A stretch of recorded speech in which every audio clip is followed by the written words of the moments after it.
Sujud menyembah Tuhan Yesus artinya dengan segenap hidup kita melakukan segala kehendak Tuhan. Jadi segala sesuatu yang kita lakukan, kalau itu menyenangkan hatinya Tuhan, itu artinya kita sujud menyembah Tuhan.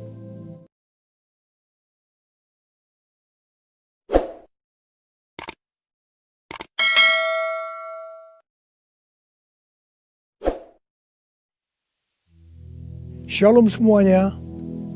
Hari ini tanggal 25 Desember 2020. Kita merayakan Natal bersama-sama. Saya akan mengajak saudara untuk membaca dari Yesaya pasal 9 ayat yang kelima. Mari kita baca. Sebab seorang anak telah lahir untuk kita. Seorang putra telah diberikan untuk kita. Lambang pemerintahan ada di atas bahunya.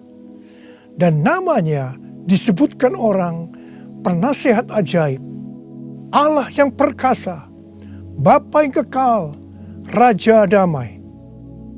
Ayat ini menubuatkan kelahiran Yesus Sang Mesias. Tema Natal untuk tahun 2020 adalah lahirnya Yesus Sang Mesias.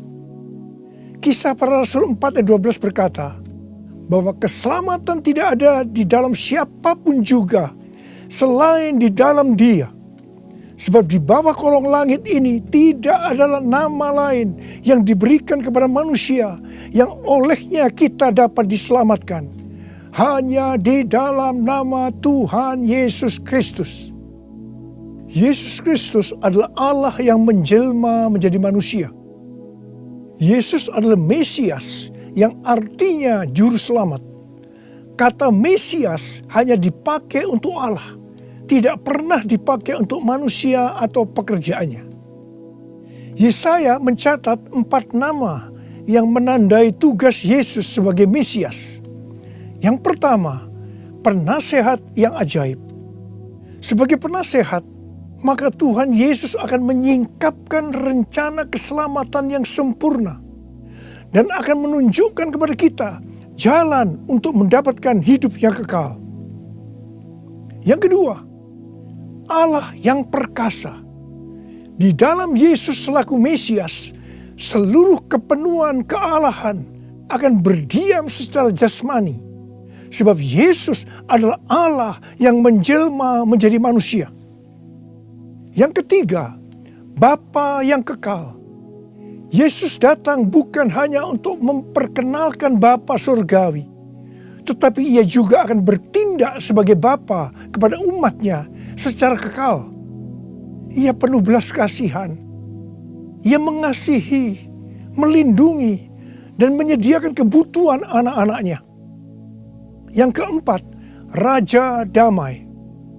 Yesus disebut Raja Damai karena hanya Tuhan Yesus yang bisa mendamaikan manusia dengan Allah. Mengapa manusia harus didamaikan dengan Allah? Sebab Alkitab katakan, semua orang telah berbuat dosa dan telah kehilangan kemuliaan Allah. Dosa membuat kita menjadi setru Allah. Upah dosa adalah maut, mati kekal selama-lamanya, tempatnya di neraka. Bagaimana Tuhan Yesus mendamaikan manusia dengan Allah?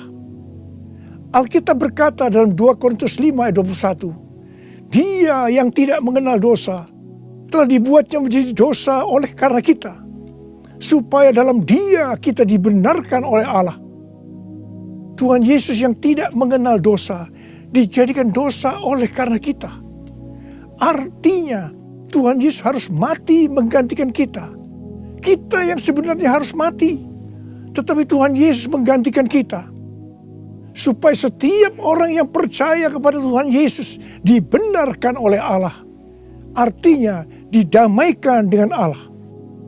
Tuhan Yesus sebagai Raja Damai juga akan memberikan kepada kita damai sejahtera yang berlimpah-limpah. Ini yang sangat kita perlukan pada masa pandemi COVID-19 ini. Yesaya 48 ayat 18 berkata, Sekiranya engkau memperhatikan perintah-perintahku, maka damai sejahteramu akan seperti sungai yang tidak pernah kering. Dan kebahagiaanmu akan terus berlimpah seperti gelombang-gelombang laut yang tidak pernah berhenti. Jadi, kunci untuk mendapatkan damai sejahtera yang berlimpah-limpah yang Tuhan Yesus sediakan adalah memperhatikan perintah Tuhan. Hidup menurut kehendak Tuhan. Karena itu, baca Alkitab setiap hari. Renungkan, lakukan, dan saksikan.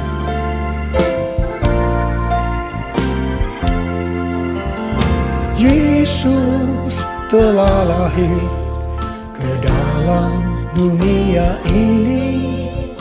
Lambang pemerintahan berada di bahunya. Namanya Penasehat Ajaib, Allah yang perkasa, Bapa yang kekal, Raja damai. Semua manusia pujilah dan sembah Dia, glory bagi Dia. Haleluya, amin. Haleluya, amin. Haleluya, amin.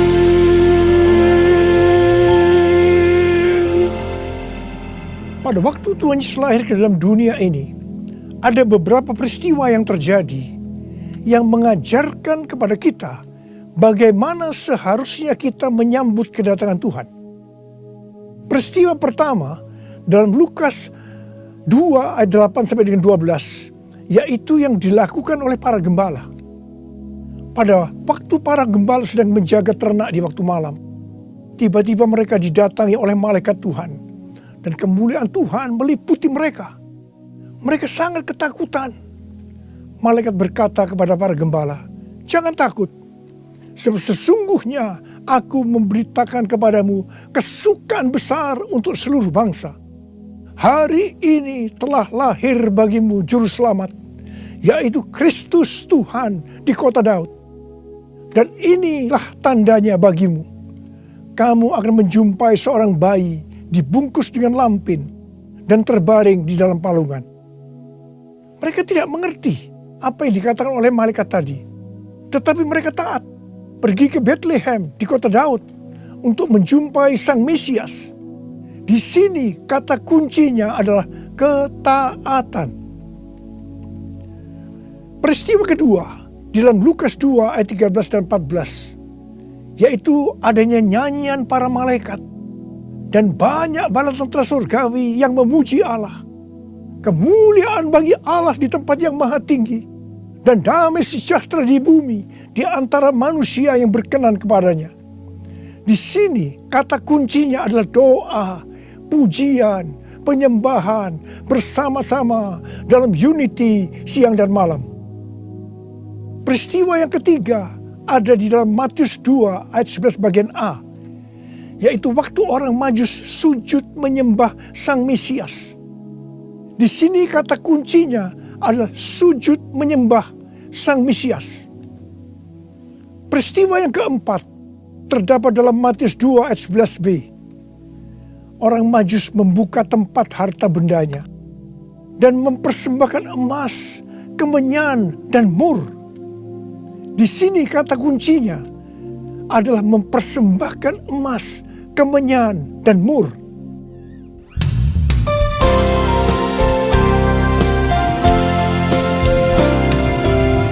Kemuliaan bagi Allah di tempat yang maha tinggi, damai sejahtera di bumi di antara semua umat manusia yang berkenan padanya,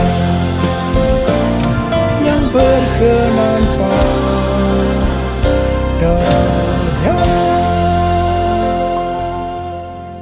Karena Natal berbicara tentang kedatangan Tuhan Yesus yang pertama ke dalam dunia ini, maka hari-hari ini kita sedang menunggu kedatangan Tuhan Yesus yang kedua kalinya. Sesuai dengan 4 peristiwa yang terjadi pada waktu menyambut kedatangan Tuhan Yesus yang pertama.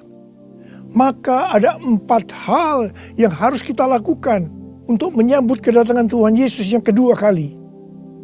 Yang pertama adalah ketaatan. Yang kedua, doa, pujian, penyembahan bersama-sama dalam unity, siang dan malam. Yang ketiga, sujud menyembah Tuhan Yesus. Dan yang keempat, mempersembahkan emas, kemenyan, dan mur. Mari, sekarang kita akan melihat penjelasannya satu persatu. Yang pertama, tentang ketaatan. Tuhan Yesus memberitahukan kepada kita bahwa kedatangannya yang kedua kali akan terjadi setelah Injil Kerajaan diberitakan di seluruh dunia, menjadi kesaksian bagi semua bangsa. Karena itu bagi kita yang merindukan kedatangannya, kita pasti sungguh-sungguh untuk menyelesaikan amanat agung Tuhan Yesus. Pentakosta ketiga akan memberikan kepada kita kuasa untuk menyelesaikan amanat agung Tuhan Yesus. Menurut kalender Ibrani, kita sedang memasuki tahun 5781 yang disebut dengan tahun P Alef, yang artinya 81. Angka 80 atau P menggambarkan mulut. Dan angka 1, Alef, itu merupakan permulaan yang baru. Yohanes 1 ayat 1 berkata, pada mulanya adalah firman. Firman itu bersama-sama dengan Allah. Dan firman itu adalah Allah. Di sini kita diingatkan bahwa untuk menyambut kedatangan Tuhan Yesus yang kedua kalinya, kita harus hati-hati dengan mulut kita. Harus hati-hati dengan perkataan kita. Termasuk menuliskan kata-kata di media sosial. Diingatkan bahwa mulut bukan digunakan untuk gosip, untuk menjelekkan orang lain, untuk menghakimi orang lain, kata-kata kotor, hoax. Tapi biarlah yang keluar dari mulut ini, biarlah perkataan kita adalah firman Tuhan. Di dalam Matius 12 ayat 36 dan 37, Tuhan Yesus berkata kepada kita bahwa setiap kata sia-sia yang diucapkan orang harus dipertanggungjawabkannya di hari penghakiman. Karena menurut ucapanmu engkau akan dibenarkan, dan menurut ucapanmu pula engkau akan dihukum. Karena itu, hati-hati dengan ucapanmu, hati-hati dengan perkataanmu, hati-hati dengan apa yang kau tulis di medsos. Yang kedua, doa, pujian, penyembahan bersama-sama dalam unity siang dan malam. Ini berbicara tentang restorasi Pondok Daud. Ini berbicara tentang menara doa. Ini berbicara tentang keintiman dengan Tuhan. Orang yang hidupnya intim dengan Tuhan pasti merindukan kedatangan Tuhan. Sesuai dengan 2 Timotius 4 ayat 8. Maka orang yang merindukan kedatangannya akan mendapatkan mahkota kebenaran. Ada berapa banyak yang merindukan mahkota kebenaran? Angkat tangan saudara. Yang ketiga, sujud menyembah Tuhan Yesus. Sujud menyembah Tuhan Yesus artinya dengan segenap hidup kita melakukan segala kehendak Tuhan. Jadi segala sesuatu yang kita lakukan, kalau itu menyenangkan hatinya Tuhan, itu artinya kita sujud menyembah Tuhan. Kisah Para Rasul 13:22 berkata bahwa tentang Daud Allah telah menyatakan, aku telah mendapatkan Daud bin Isai, seorang yang berkenan di hatiku dan yang melakukan segala kehendakku. Daud adalah seorang yang berkenan di hati Tuhan karena Daud melakukan segala kehendak Tuhan pada zamannya. Itu artinya Daud sujud menyembah Tuhan. Saya selalu merindukan Tuhan berkata kepada saya, aku telah menemukan Niko bin Noto Raharjo, orang yang berkenan di hatiku dan melakukan kehendakku. Apakah saudara merindukan hal yang sama seperti apa yang saya rindukan? Yesus, kau ku sembah, Yesus, kau ku sembah, Saat yang indah ini kau ku sembah, pujian ku naikkan dan kasih ku berikan. Yesus Tuhan mulia, Engkau aku sembah. Yesus Tuhan mulia, Engkau aku sembah. Yesus Tuhan mulia, Engkau aku sembah. Uriala basyana la bala bala, uriala bala bala bala, uri di da da da, uriala bala bala bala bala bala, uri di da la la la la bala bala bala bala,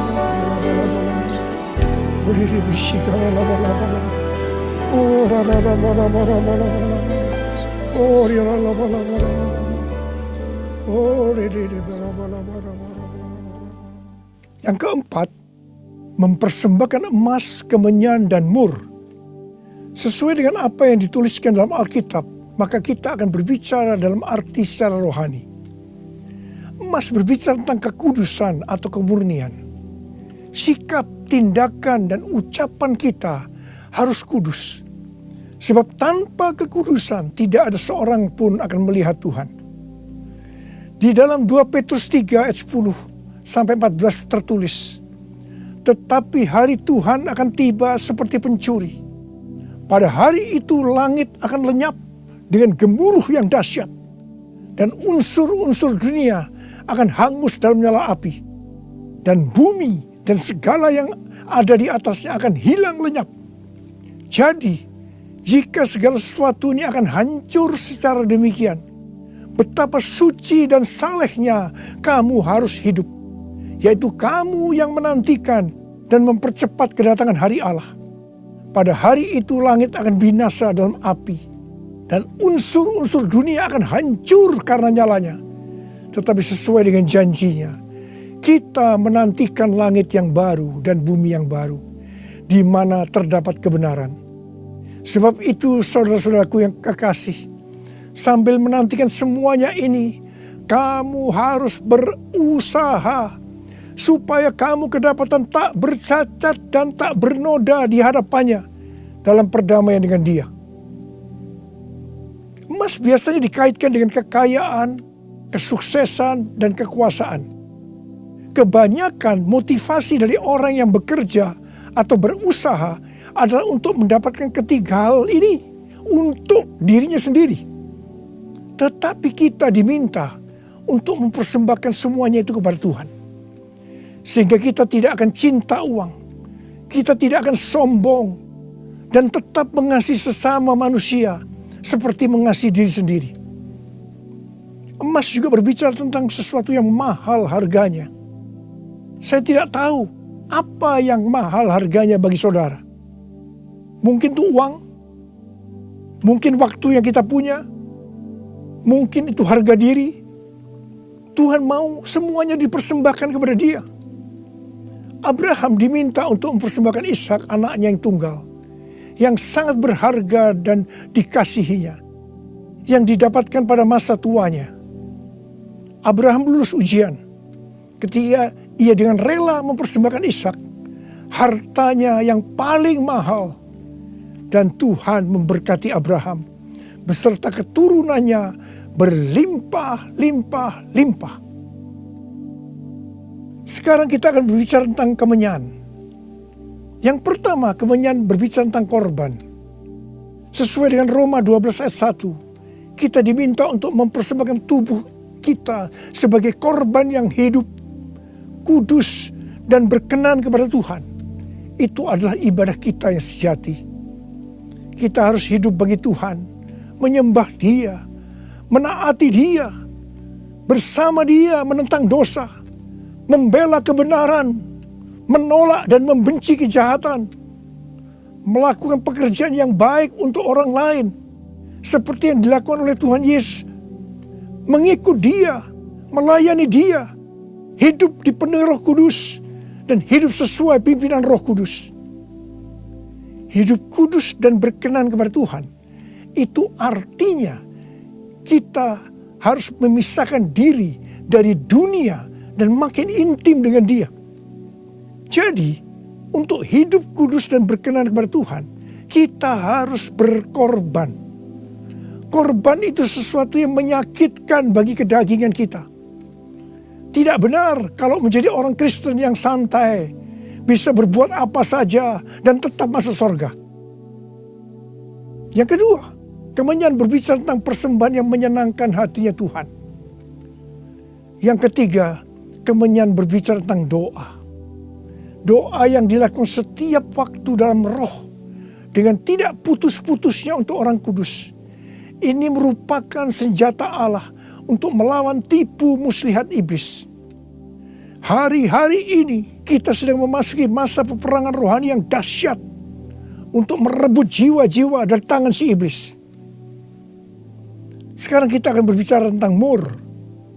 Mur berasal dari bahasa Ibrani mor dan bahasa Yunani smurna yang artinya pahit. Ibrani 12 ayat 15 berkata, jagalah supaya jangan ada seorang pun menjauhkan diri dari kasih karunia Allah, agar jangan tumbuh akar yang pahit, yang menimbulkan kerusuhan dan yang mencemarkan banyak orang. Jangan sampai mempunyai akar pahit. Ingat Amsal 4 ayat 23 yang berkata, jagalah hatimu dengan segala kewaspadaan, karena dari situlah terpancar kehidupan. Ingat, kita mau hidup kekal selama-lamanya atau mati kekal selama-lamanya tergantung pada hati kita. Kalau hati kita kotor oleh akar pahit, maka akan mati kekal selama-lamanya. Kalau mulai muncul akar pahit, cepat datang ke hadapan Tuhan Yesus. Serahkan itu, bertobat, minta ampun. Karena selama ini menjauhkan diri dari kasih karunia Allah, maka engkau akan selamat. Mur juga berbicara tentang pengurapan. Salah satu bahan untuk membuat minyak urapan adalah mur. Pengurapan yang diberikan oleh Tuhan kepada kita harus dikembalikan kepada Tuhan. Bukan untuk popularitas, mencari kekayaan, atau kepentingan-kepentingan lainnya. Sekali lagi, saya akan mengingatkan saudara bahwa kedatangan Tuhan Yesus sudah sangat-sangat dekat. Mari kita mempersiapkan diri kita untuk menyambut kedatangannya dengan melakukan 4 hal tadi. Selamat Hari Natal 2020. Tuhan Yesus memberkati saudara berlimpah, limpah, limpah.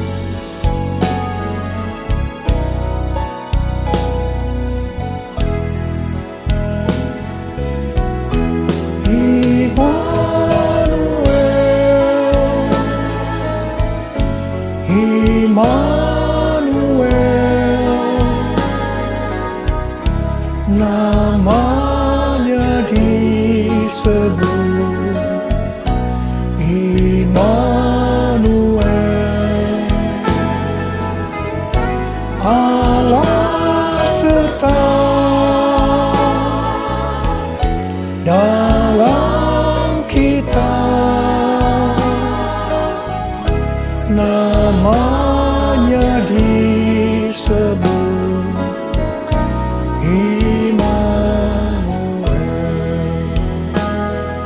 tangan kita, sembah Dia.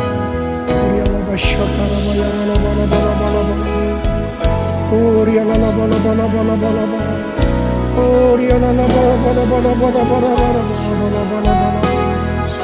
Jesus, oh Tuhan Yesus, Tuhan Yesus, Tuhan Yesus, Tuhan Yesus, Tuhan Yesus, terima kasih ya Tuhan. Oh Rabbasharalabalabala, Engkau menyertai kami sampai dengan akhir tahun ini Tuhan. Engkau menyertai kami ya Tuhan. Kalau kami ada sebagaimana kami ada saat ini, semua karena kemurahan Tuhan, karena Engkau menyertai kami. Oh Tuhan, terima kasih, terima kasih. Hamba berdoa Tuhan, Hamba berdoa untuk anak-anakmu sebentar lagi akan memasuki tahun yang baru. Berkat-Mu melimpah buat mereka ya Tuhan. Di tengah-tengah pandemi COVID-19 ini Tuhan. Terima kasih hamba berdoa tidak ada yang sakit ya Tuhan. Sembuh dalam nama Yesus. Sembuh dalam nama Yesus. Sembuh dalam nama Yesus. Tidak ada yang berkekurangan. Semua dicukupkan. Malah berkelimpahan dalam hal yang baik. Oh Jesus. Terima kasih Bapa. Terima kasih. Engkau yang beserta kami. Engkau adalah Immanuel. Allah yang beserta kami. Oh Jesus. Immanuel.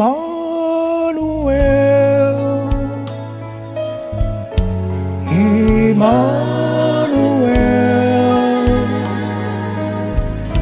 Namanya disebut Immanuel, Allah serta dalam kita, namanya disebut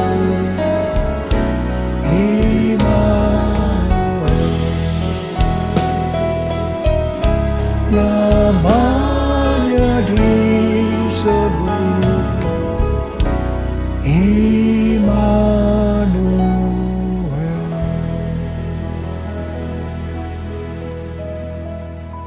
Terimalah berkat Tuhan. Kasih karunia berlimpah-limpah daripada Allah Bapa dalam anak yang tunggal Yesus Kristus.